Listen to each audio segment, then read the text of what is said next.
Do you like chicken Parmesan? I think everybody does. It's so good, and it is really easy to make if you have the right ingredients and the right recipe. Everything for the recipe that I'm going to show you is right here on this tray, except for the olive oil. And this is it. I mean, mozzarella cheese, wonderful chicken cutlets, prepared tomato sauce, a little bit of Parmesan cheese, breadcrumbs, and 2 eggs. And this recipe is to be made in 30 minutes or less, as all of our everyday food recipes are. And this is everyday cooking. This should be in everyone's repertoire. Just beat up 2 eggs. There. And now we are also going to mix in this pie plate a 1/2 cup of dried breadcrumbs and a 1/2 cup of freshly grated Parmesan cheese. And you know, once you get in the habit of grating your own Parmesan cheese, you'll just buy a wedge and grate it fresh in the quantity you need it. It is really good and better than the pre-grated that you buy at the grocery store. But you can use that too if that's what you have. Now, the chicken cutlets are beautiful. These are straight out of the supermarket. You'll need 8 of these. And I like to season each side with salt and pepper. Not too much, because the Parmesan cheese has a certain amount of salt. You can take chicken breasts and slice them in half this way yourself into cutlets, or you can buy prepared cutlets. Now, you dip each cutlet into the egg. And don't really soak it too much, just coat it. And there you have a beautifully breaded cutlet. Oh, by the way, I have the non-stick skillet already heating up, and I'll need 2 tablespoons of olive oil for the first batch of cutlets, for the first 4. And just let that get warm. And we have 8 slices of mozzarella cheese, thinly sliced, and 2 cups of tomato sauce. And now into the hot skillet, add your breaded cutlets. And have a baking sheet ready, one that has sides on it, just a regular kind of cookie sheet. And we're going to put the 8 prepared cutlets into the baking sheet on a bed of the tomato sauce. So just let this tomato sauce spread itself out. And this is what you bring to the table. It's so easy and such a nice way to make chicken Parmesan. About 1 to 2 minutes per side until it's a golden brown. Just gently turn. See how pretty they brown up? Golden brown.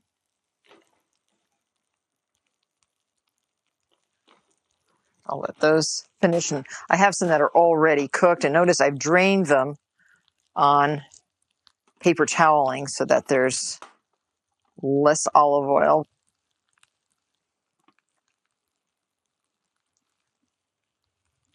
And you can prepare the dish up till this point. You can do this even in the morning and just put it covered in your refrigerator.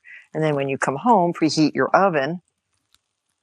You're going to ultimately put it in the broiler, but just preheat your oven. Take this out of the refrigerator. Top each chicken slice with a thin slice of mozzarella cheese. You can vary this if you wanted to put a sun-dried tomato underneath, how delicious that would be. But this is the authentic mozzarella-topped chicken Parmigiana. There. And this goes right into the broiler until the mozzarella is melted and lightly browned in spots, 2 to 4 minutes.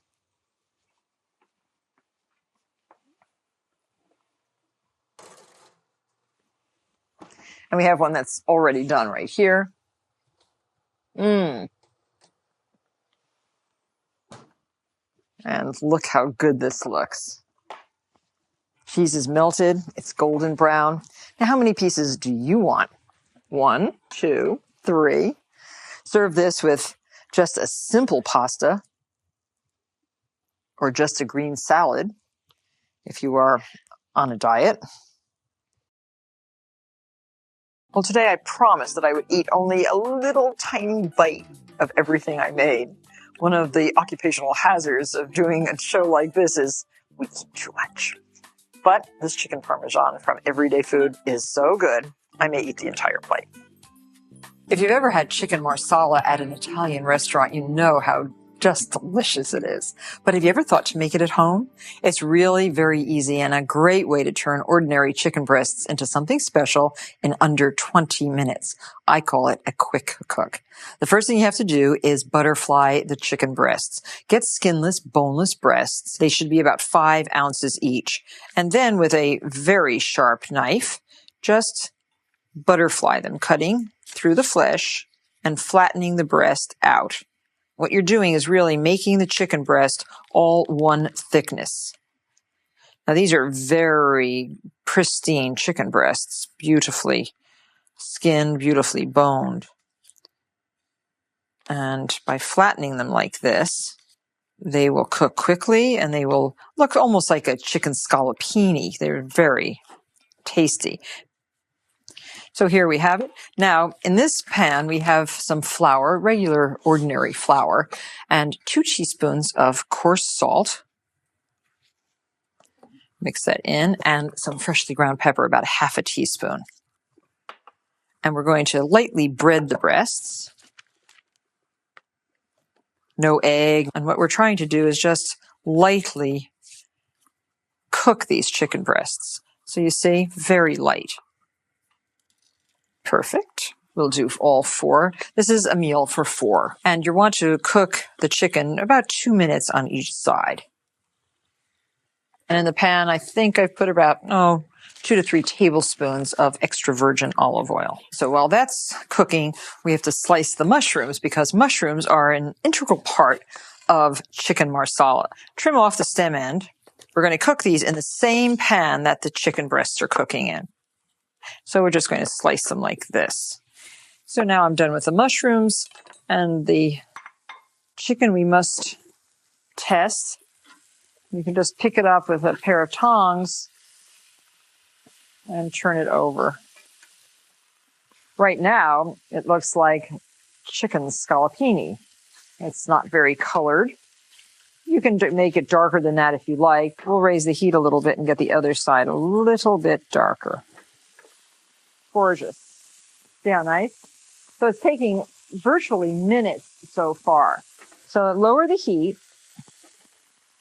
Hope you have a good exhaust in your kitchen. And just remove the chicken to a oven-proof dish. And I just keep the dish right on top of the warm stove. And now you can throw the mushrooms in.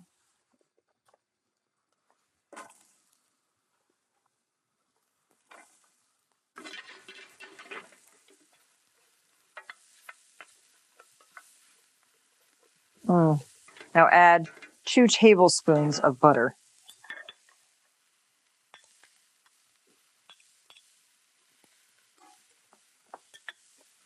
So as the butter melts, the mushrooms will start to exude all their moisture, and they'll cook and cook and cook until they shrink and turn that rich, dark golden brown,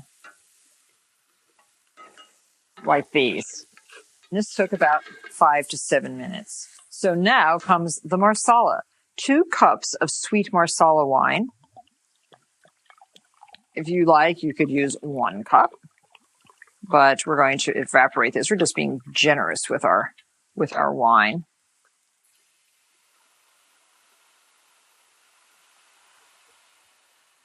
And you might want to encourage a little further flaming.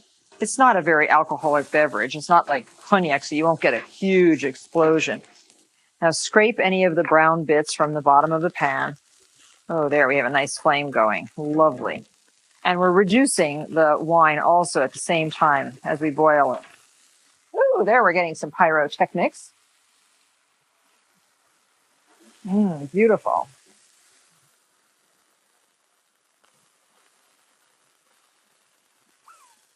There. And you can't get afraid of that because it's not going to hurt you. And continue to reduce the wine. So while those are cooking, we're going to cut a lemon, and we're going to use 3 tablespoons of lemon juice, part of the recipe for this lovely Marsala. That's about 3 tablespoons. And if you like, you can add about half of the recipes that we've researched have 1 clove of garlic peeled and minced, and you can just add that to your sauce. Let that cook in, and then add your lemon juice. Just keep cooking this, reducing it until the sauce is thick and most of the Marsala has evaporated. So now add your 2 tablespoons of butter.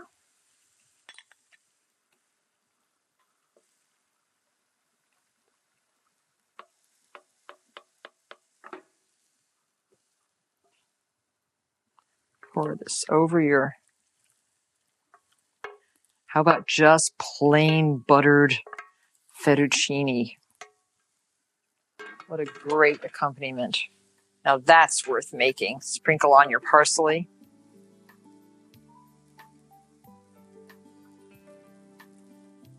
And here you have it. Our quick cook today, chicken Marsala, in no time at all. Well, what do you want for dinner tonight? Would you like a really delicious lemon chicken, something that's so easy to make? I am now just butterflying 2 whole chicken breasts that are boned and skinned, or 4 halves. With the point of a knife, flare out the chicken breasts and just making them as flat as can be before we pound them a little bit. And you can put another piece of plastic wrap right over the top, and we'll pound. I like these boneless chicken breasts. They're skinless, they're boneless, they're very healthy for you, and they are very easy to cook. We have a big skillet right over here. Now, choose the flat side of your pounder, your meat pounder, not this side. That's a tenderizer with all these bumps, and it will actually break this plastic all up if you try to use it. And just pound like that. This is a nice large saute pan. We are going to add 2 tablespoons of olive oil and 2 tablespoons of butter. 1, 2. And just let that get nice and hot. And have a bottle of white wine open. Maybe leftover white wine would be just fine. A nice dry, flavorful white wine. And some fresh lemon and some capers. And you can choose this kind of caper that's in a vinegar. It's a very simple, tiny caper. You can find the salt cured capers.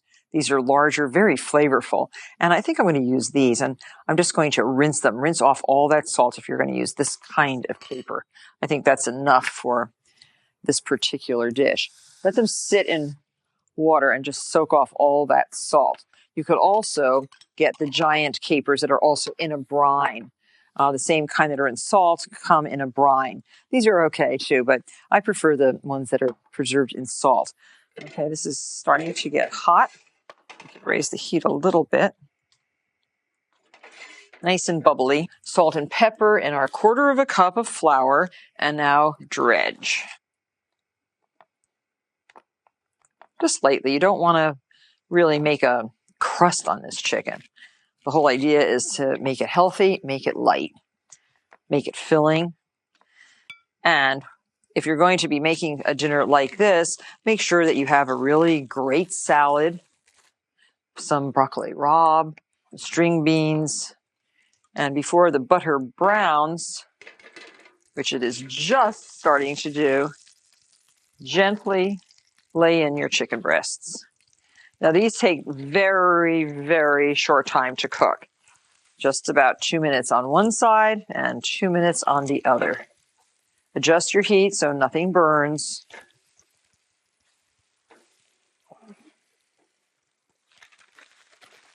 Clean up minimal.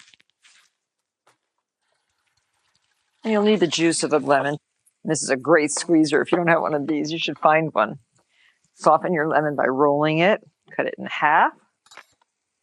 And you just put it in here and watch how easily it gets lots of juice out of a lemon. It's about 2 minutes. Let's see what they look like when we turn them over. See how beautifully they cook?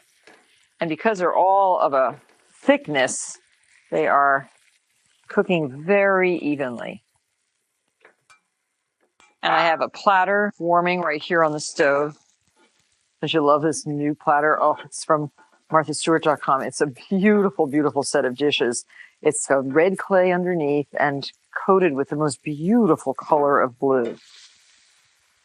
So I think we're done.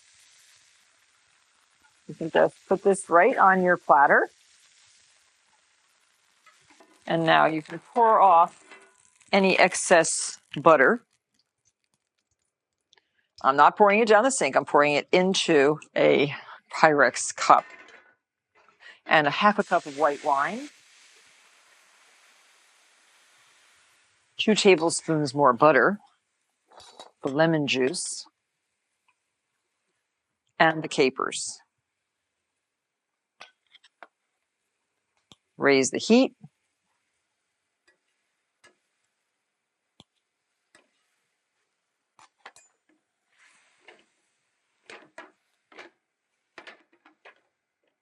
Now decorate your chicken with these pretty lemon slices and really let the wine evaporate, and it will thicken slightly here.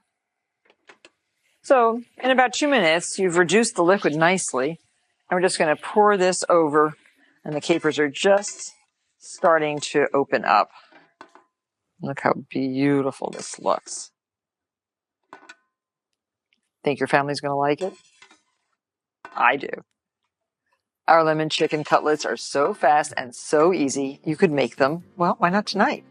And watch it for great ideas on what to have for dinner tonight. Well, today I'd like to make some chicken cacciatore. Okay, good. Yeah. Did you know what you were getting into when you wrote your letter? Are you kidding? I still think I'm dreaming. Please. I can't believe I'm here. Okay, first put the flame sort of like medium. I never use a measuring cup, so I'm going to just, eyeball. Right. 1/4 cup of olive oil. And you make that heat up just slightly. You don't want it to burn. Add 1 large yellow onion, diced. Okay. I like to add my seasonings before I brown my chicken, simply because it wraps around the chicken and coats it very nicely. I add fresh rosemary, about 1/4 teaspoon. Okay, but that's fresh dried. Fresh dried, right. This oregano here comes from my hometown in Italy. Oh, which is that? Cervinata. It's about 40 minutes from the city of Naples. I like to use about 1/2 teaspoon of the imported oregano. Now here I have made fresh parsley flakes, and the reason why I like to add a 1/2 teaspoon fresh parsley flakes as opposed to the fresh parsley is that the dry parsley flakes coat whatever you're making, either the chicken or the fish or the meat, and you don't get those big chunks of parsley in your mouth. You dry your parsley, right, and then you grind it up? Right. Now I'd like to add some nice fresh garlic.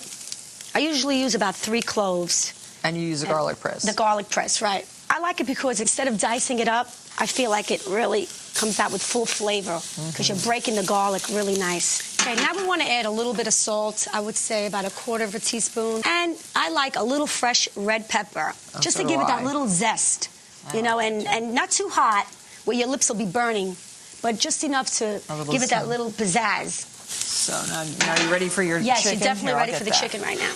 Okay. Beautiful chickens. Oh, it's beautiful. Oh, it's beautiful. Now just put them in? Yes. Now we want to brown this chicken. And as you can see the parsley flakes and the rosemary, how it just wraps around there and coats it so nicely. Well, I thought it would be really nice if Eleonora showed us how she dries her parsley, because to get these beautiful dried leaves and then reduce those dried leaves to this brilliant green seasoning, I think this is beautiful. So show us how you do that. What you do is you buy 2 nice bunches of fresh parsley. Okay, and you're using the curly parsley. Right, you could either use it curly or flat. What you want to do is take off the tops, the little flowers there, right. You want to wash the parsley leaves and dry them flat on a baking sheet with a paper towel underneath, making sure they're completely dry before you bake it. So these are nice and dry. Right, because if they're not dry and they're moist, you're not going to be able to crumble them after they've been baked. Set the oven about 350, about 8 to 10 minutes until... So I'll put these in. I'll watch them for you. Okay. Do you do this with any other of your herbs? I also try that with fresh basil. Because and how does it work? Excellent. Oh, good. This is a homemade vinegar. It's hard to get this unless you're making homemade wine, because after it settles, I believe they make the vinegar out of it. So you want to add about a half a cup of the vinegar, and this really enhances the dish. Cacciatore means hunter's style. Now, you have hunted for the vinegar. You have hunted in the Bronx for the chicken. You've hunted for your homegrown oregano, and you've done a lot of hunting for this dish. And it really also refers to sautéed or braised meats cooked with mushrooms and onions, as Eleonora is doing here. And, of course, the fine tomato sauce that you're going to add at the end, right? Right, right. So you just let that cook for about 10 to 12 minutes until it evaporates. You want the chicken to get seasoned in that red wine vinegar. Once that evaporates, then at that point, we can add our beautiful, beautiful red tomatoes. So we put them through the blender. Right. So what I do is I throw about half a jar in at a time. Do these plum tomatoes still have their skin on? Absolutely. Oh, and maybe that's why the color is the way they are. But what I do, when I don't want the skin, say I'm making some sauce on a Sunday, with meatballs, and I want no skin, I will just pure it in the blender. So now you want them really chunky? Right, I want it chunky, so I don't want to blend it too much, so like maybe just about a second, and that's it. Okay. We're done. So as you can see, they're nice and plumpy. Oh, so great. And there's still some of that skin. Okay? You need 6 cups? About 6 cups, about equal to like 1.5 jars. Okay. Now we're ready to add the tomatoes. They're not watery? No. It's really beautiful. Okay, now we want to add a little bit more salt. Do you think I should check the parsley? Yes, I do. Okay, let's go look. And oregano. Now, Eleonora, what do you think? That oregano smells delicious. Is that ready? No. That's perfect. Oh, it is? Yes. Okay. This needs to cook for about 20 minutes. This chicken cacciatore looks like it's about done. I think now we can... Delicious looking. Yes. Now we can add olives, about a half a cup. And you've taken the pits out? Yes, you want them pitted. And now we can add red pepper. I use the small red peppers. They're very tender and But they're sweet, okay. Right, but if you can't find these, you can buy the red bell pepper, which is just as good. There we go. We'll let that cook for a little basil? while. I like to just have my basil just like this. Right, good. I want to see it. I want to smell it. I want it to look beautiful. This is something I definitely don't want to hide in my dish. And then the next thing I would do is add my beautiful oyster mushrooms. And look how white and beautiful they are. So great. And this would be about 2 cups. What about the white wine? Is this the wine we're going to use? Okay, and at the end, we're going to add our beautiful homemade wine. This, I from cannot my wait. neighbor. Boy, does that smell good. That's very strong. So how much? About 1/4 cup. Okay, so here you are. Yum. Okay, Very rustic. Very rustic. And this is perfect for cooking. And that's what I use it for. Now, how long does it cook with these last ingredients? The last ingredients takes about 10 minutes for the peppers to get tender and the olives to savor in the sauce and the mushrooms to get a little cooked. You don't want them shrinking in there too much. Okay. And that should be it. Now, you like the dried pasta? I like dry pasta. I like campanella. It's got the ridges on it. It's very, I like the name of it, bellflower, which is beautiful. It's very pretty. And any salt? A little salt, right? And that's it? That's it. About 1 pound of pasta would be sufficient for this meal. While that finishes, why don't you show us how you sieve that parsley? Basically what you do is you just grind it with your fingertips. See, that's why it's important that it's completely dry. It certainly is dry. And like I said, it's perfect for a lot of things, even grilling chicken and baked clams. So then you put this through a sieve? Just put this here. And like what you want to do is just make sure that it's grinded down nice and fine. Look how beautiful that is. Absolutely perfection. And you have that in a jar. It's like having gold in the house. Green gold. That's it. I'll take this off the flame, and we are going to have ourselves a little taste. And some sauce. This is so colorful. What else do you serve with your cacciatore? A nice glass of red wine. Oh, okay. I think after this, and Eleonora some beautiful bread, so I can do my deserves dippings. a nice glass of red wine. Here's yours. Thank you. And I like the wings. So I'll have a wing. Well, just as you shared your canned tomatoes with us. Now you're sharing a wonderful recipe for chicken cacciatore. And if you'd like to know, I'm going to ask Eleanor to come back and share her pizza rustica with us for Easter or even for Christmas. I would love to. Thank you very much. Thank you for having me.